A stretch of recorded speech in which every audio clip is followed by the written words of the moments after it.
میں اور آپ جس سوسائٹی میں آج رہ رہے ہیں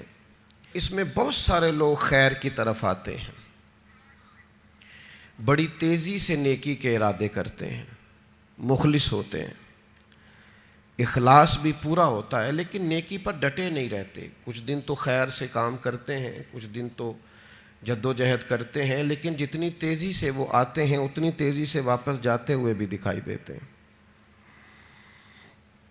کچھ دن تو ایسا ہوتا ہے کہ 5 نمازوں کے ساتھ تہجد بھی شروع ہو جاتی ہے،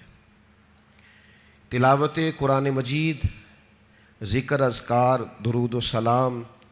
اور اگر طریقت سے وابستہ ہیں تو شیخ کے بتائے ہوئے اسباق، مراقبہ، ذکر، فکر، ساری چیزیں ہو رہی ہوتی ہیں۔ لیکن چند دنوں کے بعد محسوس ہوتا ہے کہ جیسے وہ اس رستے سے ہٹتے جا رہے ہیں اور کمزوری دکھاتے جا رہے ہیں۔ امام حسین رضی اللہ تعالیٰ عنہ کی زندگی سے ہم نے جو چیزیں سیکھنی ہیں ان میں سے ایک سبق یہ لینا ہے کہ انسان ڈٹ کے دین پر کیسے کھڑا ہو سکتا ہے۔ آپ یقین کیجئے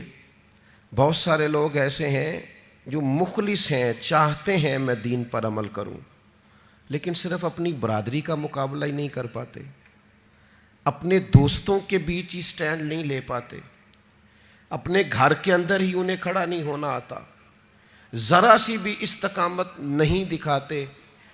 اور آج کل تو ماحول اس طرح کا ہو گیا ہے کہ نوجوانوں کے اندر قوت فیصلہ ہی نہیں، قوت ارادی نہیں، کروں نہ کروں، چلوں نہ کروں، یہ ٹھیک ہے کہ نہیں ٹھیک، آپ بھی بتائیں ایسا ہو سکتا ہے، چلیں آپ بھی، بھئی اتنے مشورے آپ لے رہے ہیں، آپ کر ہی نہیں سکیں گے، آپ میں قوت فیصلہ ہی نہیں ہے، آپ نے طے ہی نہیں کیا آپ نے کس رستے جانا ہے، تو منزل کب آئے گی؟ 99 لوگوں نے کہہ دیا ہے کپڑے تجھے اچھے لگ رہے ہیں، صرف ایک نے کہا ہے کہ ذرا سینے والے نے ٹھیک نہیں سیا، تو آپ پریشان ہو گئے۔ اتنی جلدی کمزور پڑ جانا، اتنی جلدی استقامت چھوڑ دینا۔ اور پھر ایک طبقہ ایسا بھی ہے جو بڑا باصلاحیت ہے،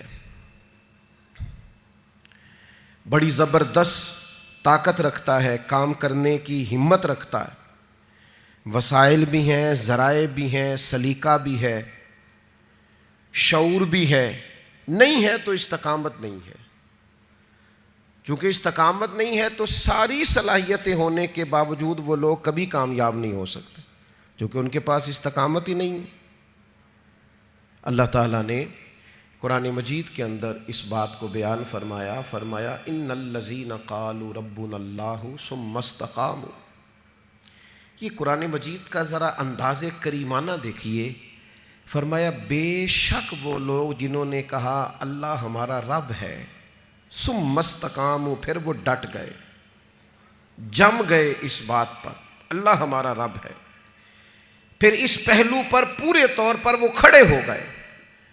تو یا اللہ انہیں کیا ملے گا؟ فرمایا تتنزل علیہم الملائکہ، ہم ان کی مدد کے لیے فرشتوں کا نزول فرما دیں گے، فرشتوں کا ان پر نزول ہوگا۔ اللہ تخافوا ولا تحزنوا، فرشتے ان سے کہیں گے نہ خوف کھاؤ نہ غم کرو، وابشروا بالجنۃ التی کنتم توعدون، اور اس جنت پر خوش ہو جاؤ جس کا وعدہ تم سے تمہارے رب نے فرمایا ہے۔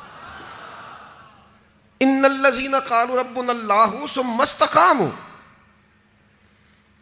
جنہوں نے یہ کہا اللہ ہمارا رب ہے اور پھر اس بات پر وہ ڈٹ گئے، جم گئے، ٹھہر گئے، استقامت دکھائی، کھڑے ہو گئے۔ یہ نہیں فرمایا کہ فرشتے آئے تو وہ ڈٹ گئے، قرآن مجید کی ترتیب یاد رکھیے، فرمایا پہلے وہ ڈٹے، ثم استقاموا، پہلے وہ ڈٹے، جب وہ ڈٹ گئے تتنزل علیہم الملائکہ، پھر اللہ نے ان کی مدد کے لیے فرشتے بھی نازل فرما دیے۔ پہلے تمہیں ڈٹنا ہے، فرشتے بعد میں آئیں گے، تمہیں ایک دفعہ ڈٹ کے دکھانا ہے کہ ہم ڈٹ گئے، ہم کھڑے ہو گئے، پھر فرشتے آئیں۔ ویسے تو علماء تفسیر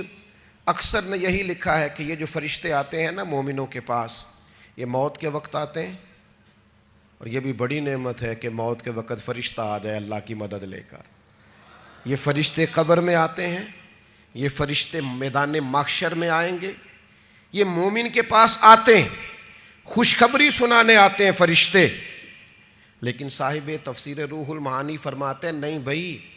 صرف قبر حشر اور قیامت میں نہیں آتے، یہ زندگی میں بھی آتے ہیں. یہ مومنوں کے سینوں کو کشادہ کرنے آتے ہیں، انشراح صدر دینے آتے ہیں، انہیں تسلی دینے آتے ہیں. تم خیر کے کام پہ نکلے ہوئے ہو، اللہ تمہاری مدد کرے گا، ان کے سینوں کو ٹھنڈا